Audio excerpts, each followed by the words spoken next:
ये question ITG में 1997 में आया था। इस क्वेश्चन में कहा गया था कि इस इक्वेशन के जितने भी रियल रूट्स हैं उन सारे रियल रूट्स का सम क्या होगा। आप बोलोगे ये क्वेश्चन बिल्कुल ही आसान क्वेश्चन है। एक बार x-2 को पॉजिटिव लेके चलेंगे, एक बार x-2 को नेगेटिव लेके चलेंगे, कैसे लेके करेंगे कुछ ना आसानी से हो जाएगा। लेकिन ध्यान रहे कि 1997 से अब तक आईटीजी के लेवल ऑफ एग्जाम में बहुत ज़्यादा इंक्रीमेंट आ चुका है। यदि आज की डेट में क्वेश्चन बनेगा वो कैसा होगा, उसको समझने के लिए मैं इस क्वेश्चन से रिलेटेड 5 क्वेश्चन बनाता हूँ। ये 5 क्वेश्चन मैं ऐसे बनाऊंगा कि इन क्वेश्चंस को केसेस बना के करना बहुत ही ज्यादा कैलकुलेशन वाला हो जाएगा। और उन क्वेश्चंस को मैं जिस वे से करूंगा उस वे से जब मैं इसको करूंगा तो आप देखोगे कि क्वेश्चन केवल 1 सेकंड में किया जा सकता है, रियली 1 सेकंड में। लेकिन इस क्वेश्चन करने से पहले मैं उन 5 क्वेश्चंस को डिस्कस करता हूँ। उनमें से सबसे पहला है, इस क्वेश्चन में भी मैं बोलूंगा कि इस क्वाड्रेटिक इक्वेशन के रियल रूट का सम बताओ। और वो क्वाड्रेटिक इक्वेशन है mod of x-2 whole square minus 534 into mod of x-2 plus 7341 equal 0। आप देख सकते हो कि इसके अंदर यदि मैं 2 केसेस लेके चलूंगी, एक बार x-2 पॉजिटिव, एक बार x-2 नेगेटिव, जो क्वाड्रेटिक इक्वेशन बनेगी उसको सॉल्व करना तो बहुत ही ज्यादा लेंथी होगा। लेकिन ध्यान दो, मैं मॉड ऑफ x-2 को यदि t मान लेता हूं तो इक्वेशन बन जाएगी T square minus 534t plus 7341 equal 0। मेरे को इसके रूट्स निकाल के देखने की कोई जरूरत नहीं है। y c इसके रूट्स जो भी निकलते हैं से alpha and beta are the roots of this. तो इसका मतलब हो गया mod of x-2 is equal to alpha और mod of x-2 equal to beta, और this means x-2 equal to plus minus alpha और x-2 equal to plus minus beta. That is x की value आ गई 2 plus alpha and 2 minus alpha, और यहां से x की वैल्यू आ गई 2 प्लस बीटा और 2 माइनस बीटा। आप देख सकते हो कि इन सारी वैल्यूज को जब मैं ऐड करूंगा तो अल्फा और बीटा तो कट जाएंगे, और इसीलिए मैं कह रहा था कि अल्फा और बीटा की मेरे को वैल्यू की जरूरत ही नहीं है। तो ऑब्वियसली सारे रूट्स का सम आ जाएगा 8। ये 534, 7341 इतने बड़े बड़े नंबर तो केवल आपको डराने के लिए दिए गए थे। अदरवाइज 534, 7441 की जगह कोई और नंबर भी होते तो भी आंसर 8 ही आता। लेकिन अब मैं अगला क्वेश्चन करूंगा वो इसके जैसा ही होगा, लेकिन आप देखोगे कि एग्जैक्टली सेम स्टेप्स लगाओगे तो आंसर गलत आ जाएगा। जबकि मैं कह रहा हूं कि नंबर्स की कोई इंपॉर्टेंस नहीं है। What I mean to say, see suppose मैं क्वाड्रेटिक इक्वेशन देता हूं mod of x-2 whole square minus 534 mod of x-2 minus 7341 equal 0। Again मैं मॉड ऑफ x-2 को t बोलता हूं तो I get t square minus 534t minus 7341 equal 0। और उसके अंदर भी रियल रूट्स तो निकल ही जाएंगे क्योंकि d ऑब्वियसली पॉजिटिव है। पिछले केस में भी d ऑब्वियसली पॉजिटिव था क्योंकि 534 का स्क्वायर माइनस 4 इंटू 7341 बाद पॉजिटिव नंबर। तो इसमें भी सॉल्व करने पर सपोज t की वैल्यू निकलती है अल्फा और बीटा, तो इस केस में भी आप बोलोगे कि same steps mod of x-2 equal to alpha और mod of x-2 equal beta, that is x-2 equal to plus minus alpha और x-2 equal to plus minus beta, x equal to 2 plus minus alpha और x equal to 2 plus minus beta, और आप बोलोगे सम वही 8 आ जाएगा। लेकिन ये गलत है, मिस्टेक लाइज हेयर। इस केस में ध्यान दो, अल्फा और बीटा का सम होगा 534, अल्फा और बीटा का प्रोडक्ट होगा माइनस 7341।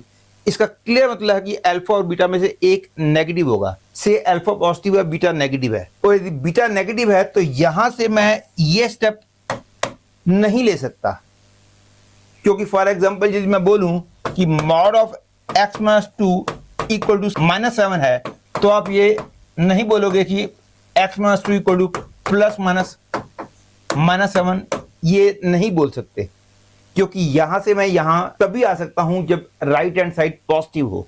इसलिए ये वाले केस को रिजेक्ट कर दिया जाएगा और इस केस में रूट्स केवल होंगे 2 प्लस अल्फा और 2 माइनस अल्फा, और इस तरह से सम ऑफ द रूट्स 4 आ जाएगा। Hence I can say for this quadratic equation sum of the roots is 4।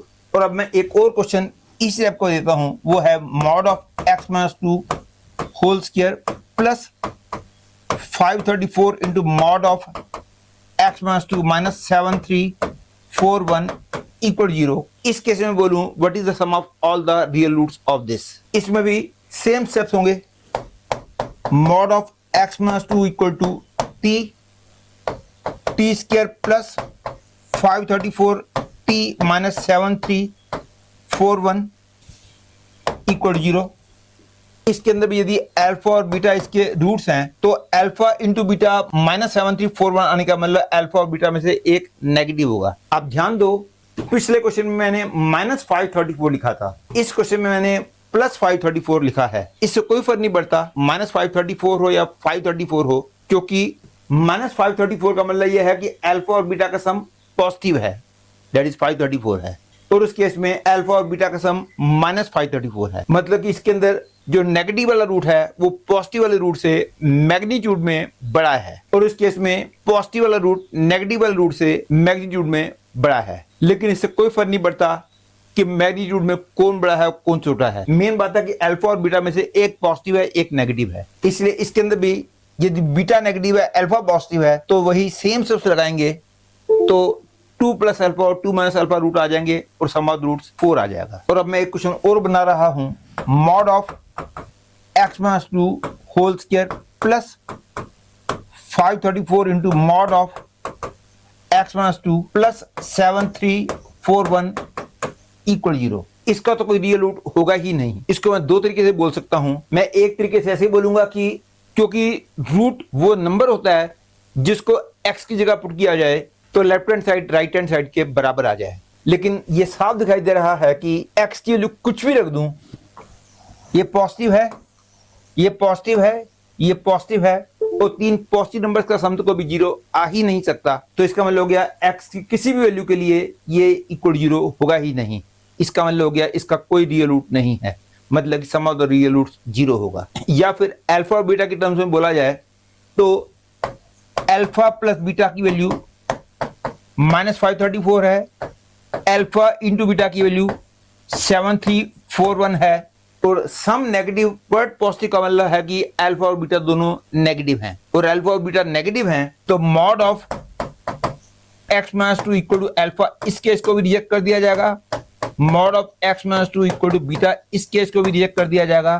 तो इसका मतलब हो गया इसका कोई रियल रूट निकलेगा ही नहीं, therefore sum of the roots 0। और अब मैं एक क्वेश्चन और करता हूं, mod of x minus 2 whole cube minus 34 into mod of x minus 2 whole square plus 375 into mod of x minus 2 plus 37 equal 0। ये क्वेश्चन तो और भी अच्छा हो जाएगा अब, क्योंकि यदि मैं सेम स्टेप्स लगाता हूं तो भी मेरे को उसके बाद कुछ और बातें भी देखनी होंगी। See how I will do.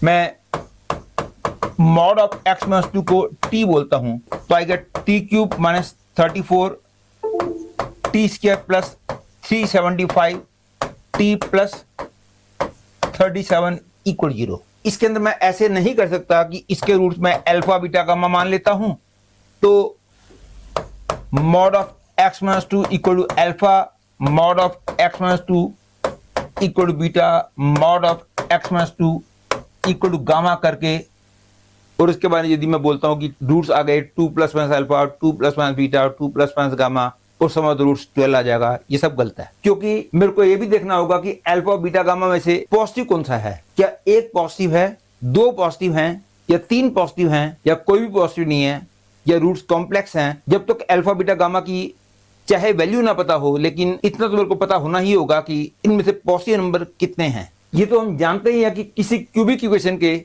Real roots एक होगा या तीन रियल रूट्स होंगे, दो रियल एक कॉम्प्लेक्स तो हो ही नहीं सकता। और टू चेक इसके कितने रूट्स रियल होंगे और उनमें से कितने पॉजिटिव होंगे कितने नेगेटिव होंगे, इसके लिए मैं y equal to t cube minus 34 t square plus 375 t plus 37 का ग्राफ ड्रा कर देता हूं और ग्राफ की हेल्प से मैं रूट्स के बारे में इंफॉर्मेशन इकट्ठी करूंगा।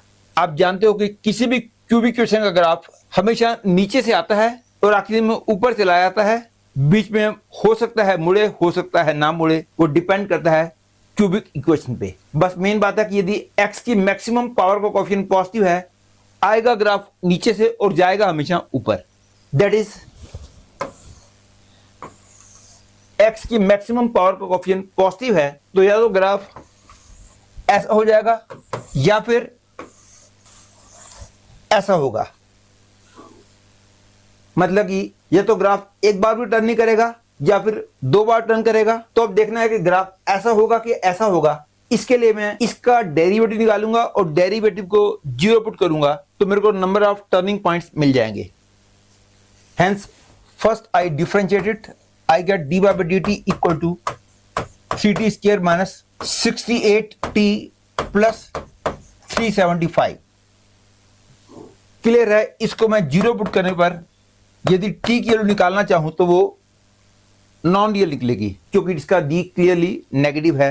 ये देखना बिल्कुल भी मुश्किल नहीं है। और यदि आपको किसी भी नंबर का स्क्वायर निकालने का शॉर्टकट भी पता हो तो आपके लिए कैलकुलेशन और भी ज्यादा आसान हो जाएगी। जैसे कि 68 का स्क्वायर निकालना है तो नॉर्मल वैसे आप 68 को 68 से मल्टीप्लाई करोगे तो लेंथी होता है। किसी भी 2 डिजिट नंबर या 3 डिजिट नंबर या 4 डिजिट नंबर का स्क्वायर या क्यूब निकालना हो तो बहुत जल्दी निकाला जा सकता है। उसके लिए आपको शॉर्टकट वे सीखना होगा। ध्यान रहे कि मैं उन वेज की बात नहीं कर रहा जिनमें अलग अलग नंबर्स के लिए अलग अलग मेथड होते हैं। मैंने एक दूसरी वीडियो में किसी भी 2 डिजिट नंबर या 3 डिजिट नंबर या 4 डिजिट नंबर वगैरह का स्क्वायर या क्यूब निकालने का शॉर्टकट वे बना के वीडियो अपलोड की हुई है, आप उसको देख सकते हो। लेकिन प्रेजेंटली मैं ये क्लियरली बोल सकता हूं कि इसका कोई भी रियल रूट नहीं है। तो इसका मतलब हो गया कि इस क्यूबिक इक्वेशन का ग्राफ ऐसा होगा। मतलब कि इसके 3 रियल रूट तो हो ही नहीं सकते क्योंकि 3 रियल रूट होने के लिए ग्राफ को एक्स एक्सिस को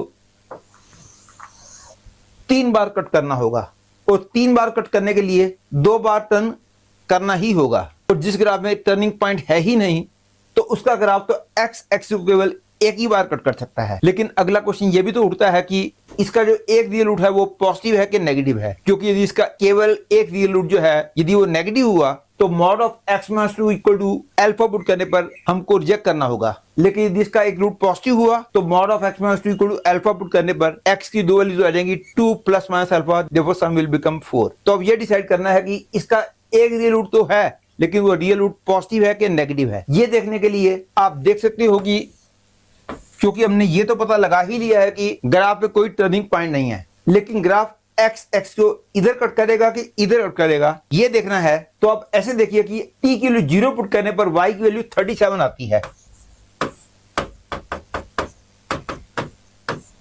मतलब ग्राफ y एक्सिस को यहां कट करेगा और यहां पे कट करने का मतलब ग्राफ x एक्सिस को लेफ्ट साइड में कट करेगा। मतलब कि इसका एक रियल रूट जो होगा वो नेगेटिव होगा। और यदि एक रियल रूट अल्फा है और अल्फा नेगेटिव है तो mod of x minus 2 equal to alpha put करने पर हम आगे प्रोसीड नहीं करेंगे। देयरफॉर हम बोलेंगे इस इक्वेशन का कोई रियल रूट नहीं है, हालांकि सम ऑफ द रियल रूट 0 हो गया। लेकिन यदि इस क्वेश्चन में स्लाइड चेंज कर देता, यहां प्लस की जगह माइनस कर देता, सेम स्टेप लेता तो उस केस में value of y at t equal 0 minus 37 निकलती। और माइनस 37 निकलने का मतलब ग्राफ कुछ ऐसा हो जाता क्योंकि ग्राफ y एक्सिस को माइनस 37 पे कट करता। और ऐसा ग्राफ होने का मतलब एक रियल रूट जो होता वो पॉजिटिव होता। और पॉजिटिव होने का मतलब यदि अल्फा पॉजिटिव है तो मिलता x minus 2 equal to plus minus alpha, x equal to 2 plus alpha 2 minus alpha और सम ऑफ द रूट्स 4 आया था। And you must remember all these concepts. और यदि इक्वेशन कुछ ऐसी होती कि डेरिवेटिव को 0 पुट करने पर 2 रियल रूट निकलते तो भी मैं श्योरली नहीं कह सकता कि 3 रियल रूट्स होंगे, क्योंकि डेरिवेटिव को 0 पुट करने पर 2 रियल रूट निकलने का मतलब है कि ग्राफ 2 बार टर्न करेगा। लेकिन 2 बार टर्न करने का मतलब ये नहीं हो जाता कि 3 रियल रूट्स होंगे, क्योंकि 2 बार टर्न ऐसे भी तो हो सकता है। इस केस में ग्राफ 2 बार टर्न कर रहा है लेकिन रियल रूट केवल एक है।